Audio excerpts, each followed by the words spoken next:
Hello दोस्तों, मेरा नाम खुशी है। मैं एक खूबसूरत औरत हूँ और घर पर अकेली रहती हूँ। एक दिन एक 16 वर्षीय लड़का मेरे पास आया और उसने मुझसे एक ऐसी इच्छा का जिक्र किया जिसे सुनकर मेरा दिल लगभग बैठ गया। मैंने कभी नहीं सोचा था कि इतना छोटा लड़का इतनी बेशर्मी से ऐसा कुछ कह सकता है। लेकिन मैं क्या कर सकती थी। मैं खूबसूरत थी और मुझे पैसे की बहुत जरूरत थी। मन में सोचा कि यह लड़का मुझे क्या नुकसान पहुंचा सकता है। ज्यादा से ज्यादा 5 या 7 मिनट के लिए टिकेगा। यही सोचकर मैं उसकी बात मान गई कि वह अपनी इच्छा पूरी कर ले। लेकिन जिसे मैंने छोटा लड़का समझकर अनुमति दी थी, उसने तो पूरी रात मेरी चीखें निकाल दी। मेरी उम्र 32 साल थी, लेकिन देखने में मैं अपनी उम्र से बहुत छोटी लगती थी। पैसे के लिए मेरा बहुत लालच था, लेकिन यह सोचकर मुझे कुछ समझ में नहीं आता था कि पैसे कैसे जुटाऊं, क्योंकि मेरे पति हमेशा बीमार रहते थे। एक दिन मैं घर पर अकेली थी, बिना किसी काम-धाम के। तभी वह 16 वर्षीय लड़का हमारे घर आया। जिस नज़र से वह मुझे देख रहा था, उससे मैंने समझ लिया कि वह क्या चाहता है। सलाम करने के बाद उसने कहा, मैडम, मैं अकेला हूँ और एक बात आपसे तय करना चाहता हूँ। मुझे एक बार मौका दीजिए। मैं आपको निराश नहीं करूँगा, बल्कि आपकी आवश्यकता के लिए पूरी तरह मेहनत करूँगा। मैंने उसे सिर से पैर तक देखा। गर्म पैटर्न में वह अच्छा था, लेकिन उम्र में छोटा था। मैंने उससे माफ़ी मांगी और कहा, मैं तुम्हारे साथ ऐसा कुछ तय नहीं कर सकती। तुम अभी छोटे हो और मुझे नहीं लगता कि तुम्हारी उम्र ऐसी बातें करने के लिए हुई है। वह मुस्कुराते हुए बोला, आपा, मेरे पास 5 साल का अनुभव है। मैं 12 साल की उम्र से यह काम कर रहा हूँ। मेरे पास कोई नहीं है। मैं अकेले ही इस काम में माहिर हूँ। मुझ पर भरोसा करें, आपको पछतावा नहीं होगा, बल्कि इस निर्णय से आप खुश होंगी। अब मैं सच में हैरान थी। ये लड़का अकेले कैसे? ये सब कह रहा था। मैंने उससे पूछा, तुम्हारे माँ बाप कहाँ हैं? उसने कहा, मैं अकेला हूँ। मेरे माँ बाप जीवित नहीं है। पहले यहाँ वहाँ घूमकर ठोकर खाई, फिर यह काम शुरू किया और काम करते करते अब मैं इसे बढ़ाना चाहता हूँ, इसलिए मैं आपके पास आया हूँ। यदि आप मेरे साथ हो तो मैं आपके बहुत काम आऊंगा। उसकी आखिरी बात सुनकर मैं चौंक गई। सच में मुझे ऐसे लड़के की जरूरत थी जो घर के ऊपर के काम करके दे। वह खुद से मुझे यह प्रस्ताव दे रहा था और मैंने सोचा कि अगर मैं उसके साथ बात तय कर लूं तो मुझे हर महीने कुछ पैसे मिल जाएंगे, जिससे मेरा जीवन आसान हो जाएगा। लेकिन यह भी सोचा कि अगर वह सही से पैसे नहीं दे सका तो मेरी मुश्किल होगी। खैर, वह तो 16 साल का लड़का था। मैं आसानी से उसे अपनी बात मानने के लिए मना लूंगी। इसलिए अपने लाभ के बारे में सोचकर मैंने बात पक्की कर ली, क्योंकि मैं भी तो अकेली थी। मैंने घर के साथ दुकान उसे किराए पर दे दी। उसका नाम प्रेम था और उसने कहा, खुशी, मैं रहना भी दुकान में चाहूंगा, क्योंकि मेरे पास कोई नहीं है। अब तक मैंने यह काम सड़क पर किया, अब दुकान में करूंगा। मुझे उस पर कोई आपत्ति नहीं थी। दुकान तो मेरी थी। मैंने कहा, जो तुम्हें अच्छा लगे करो, बस मुझे समझदारी से पैसे दो। फिर उसने दुकान में महिलाओं की कुछ चीजें रख लीं और यह देखकर मैं हैरान रह गई कि 4 दिनों के अंदर ही उसका काम जम गया। वह पूरे दिन दुकान खोलकर काम करता और उसकी दुकान पर महिलाओं की भीड़ लगी रहती थी, जो दुकान काफी समय से खाली पड़ी थी। जब कभी किराए पर दी जाती थी, तब कोई ग्राहक नहीं आता था। मैंने कितनी बार दुकान को किराए पर देने की कोशिश की, लेकिन सभी ने यही कहकर छोड़ दिया कि यह जगह काम के लिए ठीक नहीं है। मैं तो उम्मीद छोड़ चुकी थी कि यह दुकान कभी किराए पर जाएगी, लेकिन वह लड़का न केवल ठीक-ठाक दाम पर किराया ले लिया, बल्कि उसने अपना काम भी चला लिया। लेकिन एक अजीब बात यह थी कि उसने दुकान में महिलाओं की चीजें रखी थीं और महिलाएं उसी लड़के से चीजें खरीदने आती थीं। कुछ दिनों के बाद प्रेम के साथ मेरी अच्छी बातचीत होने लगी। वह मेरे छोटे-मोटे काम कर दिया करता था। जब मैं कुछ अच्छा पकाती तो उसे दुकान पर पहुंचाने लगती। दुकान और घर के बीच एक छोटा दरवाजा भी था। जरूरत पड़ने पर उस दरवाजे को खोलकर प्रेम के साथ बातें किया करती थी। धीरे-धीरे हमारे बीच एक नजदीकी बढ़ने लगी, क्योंकि मैं भी किसी तरह अकेली थी। इसलिए प्रेम की संगति पाकर मुझे एक सहारा मिल गया था। वास्तव में मेरे कोई संतान नहीं थी और मेरे पति राहुल की पक्षाघात हो गया था। फिर से वह घर के खर्च को चलाना बहुत मुश्किल हो गया था। कभी कोई मदद के लिए पैसे दे जाता, कभी कोई ऐसी स्थिति में दुकान से मिली हुई रकम मेरे लिए एक आशीर्वाद बन गई थी। इसलिए मैंने खुद ही प्रेम के साथ अपनी आत्मीयता बढ़ा ली थी ताकि वह दुकान न छोड़े और मेरा नियमित आना आना बना रहे। लेकिन क्या मैं जानती थी कि जिसे मैं 16 साल का निष्पाप लड़का समझ रही थी, वह वास्तव में उतना सरल नहीं है। वह लड़का तो कुछ ही दिनों में मेरी दुनिया को उलट पुलट कर देता है। हमारे बीच थोड़ी आत्मीयता बढ़ने के बाद मैंने उसे घर के अंदर आने की अनुमति दे दी। अब जरूरत पड़ने पर वह मेरे घर ही आ जाता था और बाकी समय वह दुकान पर ही रहता था। राहुल को इसमें कोई आपत्ति नहीं थी, क्योंकि मेरे लिए तो वह 16 साल का ही था। बल्कि प्रेम के आने के बाद हमारे जीवन में एक रंग लौट आया। मैं पहले की तरह उदास और निराश नहीं रहती थी। कुछ कहने होता तो मैं प्रेम को बता देती। मौसम बदलने के कारण राहुल का स्वास्थ्य काफी खराब रहने लगा। मेरे पास उसे अस्पताल ले जाने के लिए पैसे भी नहीं थे। एक दिन अचानक मेरी आंखों में आंसू आ गए। प्रेम ने मुझे देखकर पूछा, खुशी क्या हुआ? आप क्यों रो रही हैं? मैंने उसे बताया कि राहुल को अस्पताल ले जाना होगा, लेकिन मेरे पास पैसे नहीं है। मैं इस जीवन से थक गई हूँ। अकेले ही सभी समस्याओं का सामना करना पड़ता है। राहुल बिना मेरी मदद के बिस्तर से उठ भी नहीं सकता। अगर मेरे पास एक बच्चा होता तो शायद मेरी जिंदगी थोड़ी आसान होती। कमजोर पल में मैंने प्रेम के सामने अपने मन की बातें कह दी। मेरी बातें सुनकर प्रेम मुस्कुराते हुए बोला, तो खुशी एक बच्चा ले लो, इसमें क्या समस्या है? उसकी बातों पर मैं शर्मिंदगी में पड़ गई। उसे कैसे बताऊं कि राहुल बिस्तर पर पड़ा है और वह बच्चे देने की स्थिति में नहीं है। शादी के पहले दिनों में राहुल नहीं चाहता था कि हम बच्चों की झमेले में पड़े, और जब हमें बच्चे की जरूरत महसूस हुई तब राहुल वह क्षमता ही नहीं रखता था। अचानक पक्षाघात के बाद वह और कुछ करने की स्थिति में नहीं था।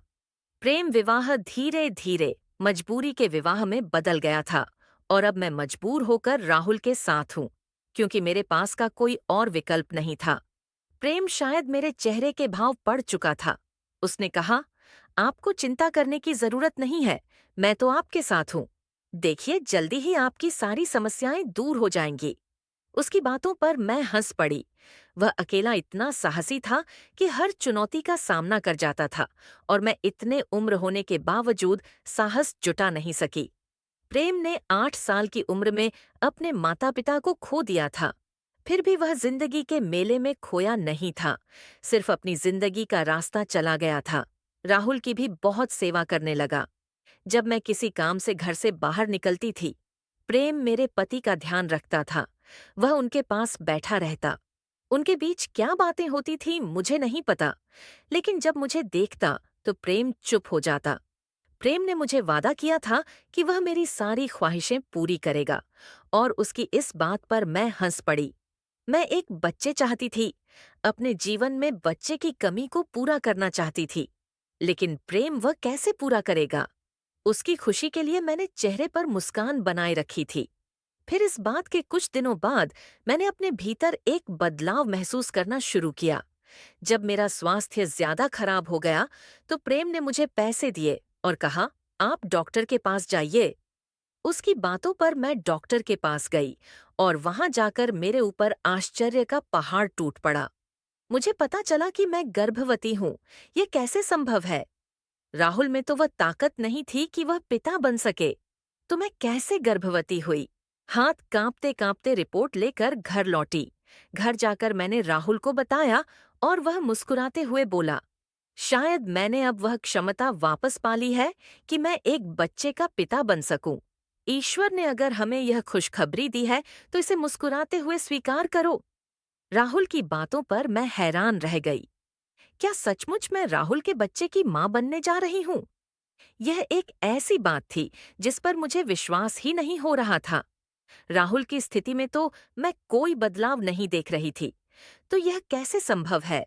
खैर, मैंने इसे मान लिया कि मैं राहुल के बच्चे की मां बनने जा रही हूँ। अब से मैंने अपना ध्यान रखना शुरू कर दिया। यह जानकर प्रेम भी बहुत खुश हो गया कि जैसे उसके घर में बच्चा आ रहा है, वह दुकान से फ्री होकर मेरे घर आने लगा।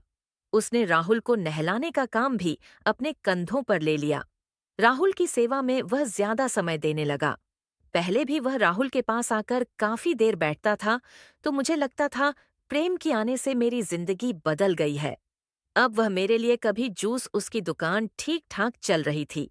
इस तरह दिन बीतते गए। फिर पूरे 9 महीने बाद मैंने एक सुंदर बच्चे को जन्म दिया, जो मेरे जैसा नहीं, राहुल के जैसा नहीं। आश्चर्य की बात यह है कि वह बिल्कुल प्रेम के जैसा दिखता है। मैं कभी अपने बच्चे के चेहरे को देखती, कभी प्रेम के। फिर प्रेम खुद हंसकर ऐसा कुछ बोला कि मैं चौंक गई। उसने कहा, आप तो दिनरा मुझे देखते हैं, इसीलिए आपका बच्चा भी मुझ जैसा दिखता है। उसने कहा, गर्भावस्था के दौरान माँ जिसे ज्यादा देखती है, बच्चा उसी जैसा होता है। उसकी बातों पर मैं सिर्फ चौंकी नहीं, शर्मिंदा भी हो गई। इतने कम उम्र में उसे इन बातों की भी जानकारी है। मेरे गोद में बच्चा आ गया। मेरी खुशी का कोई ठिकाना नहीं था। बच्चे को लेकर घर लौटी, जैसे मेरी जिंदगी में बसंत लौट आया। लेकिन अब खर्च पहले से भी बढ़ गया। समझ नहीं आ रहा था कि यह खर्च कैसे चलेगा।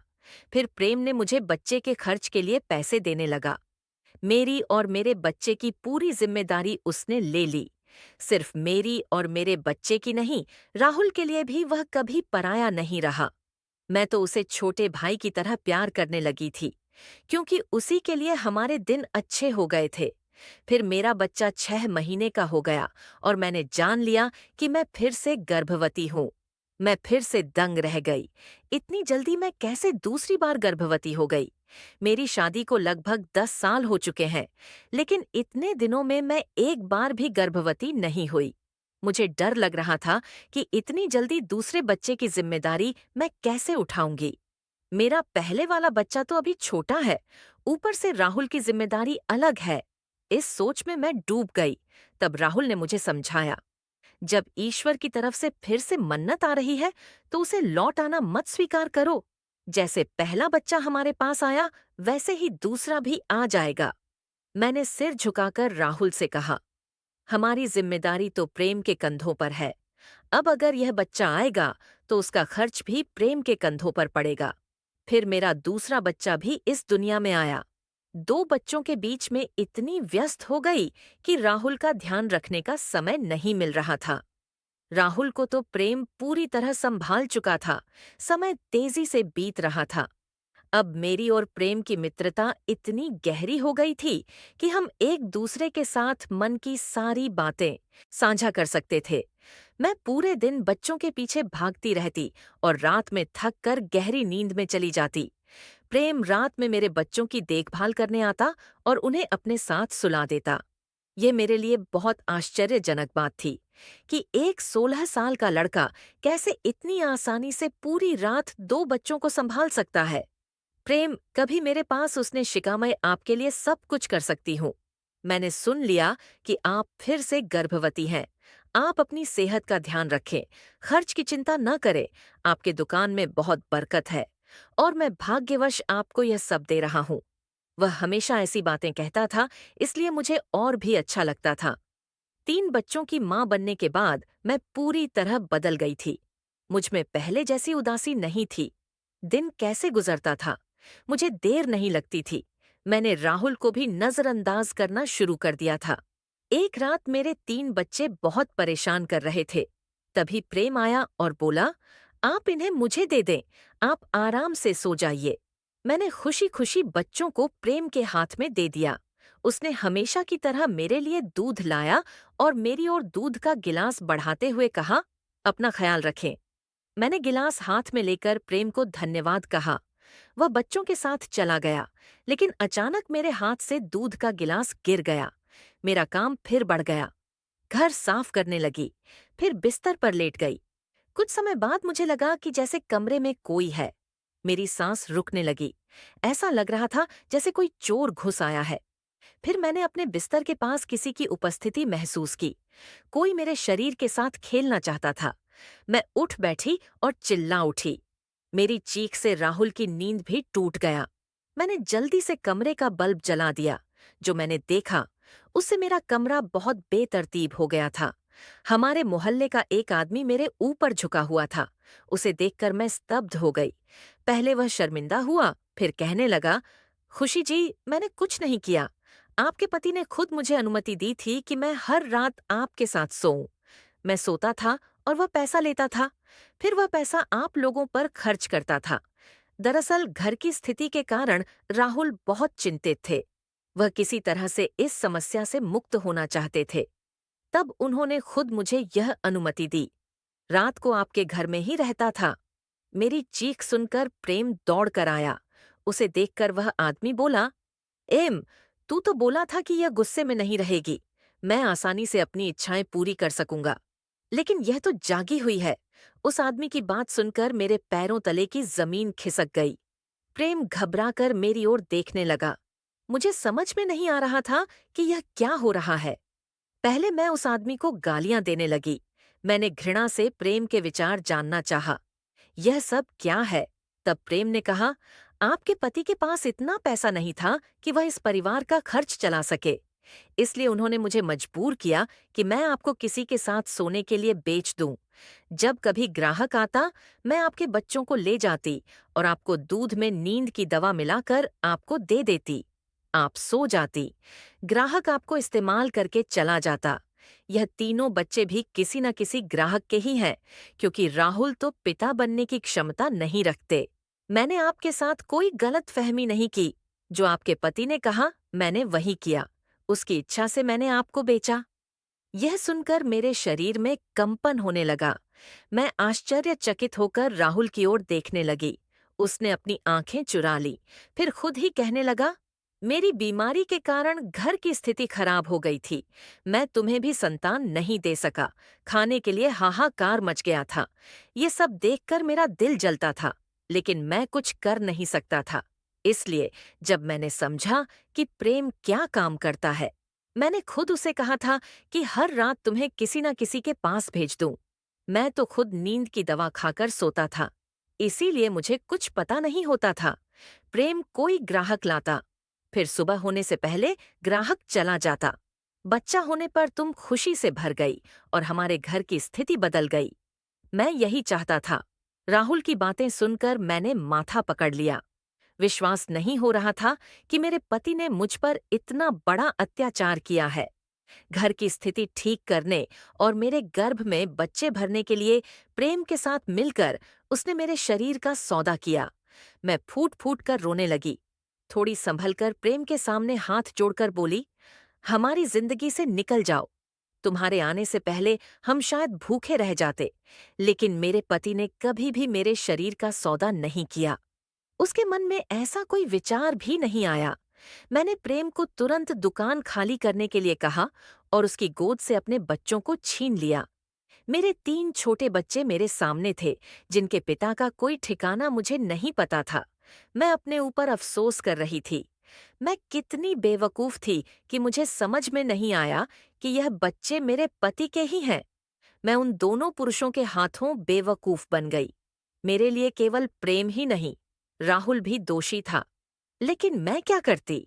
मैं राहुल के साथ विवाह के बंधन में बंधी थी और उसकी स्थिति ऐसी नहीं थी कि मैं उसे छोड़कर चली जाऊं। इसलिए मजबूरी में उसके साथ दिन बिताने लगी। प्रेम दुकान छोड़कर चला गया। मैंने उस दुकान में जमा कुछ पैसे से लड़कियों की चीजें रखी और अपनी दुकान चलाने लगी।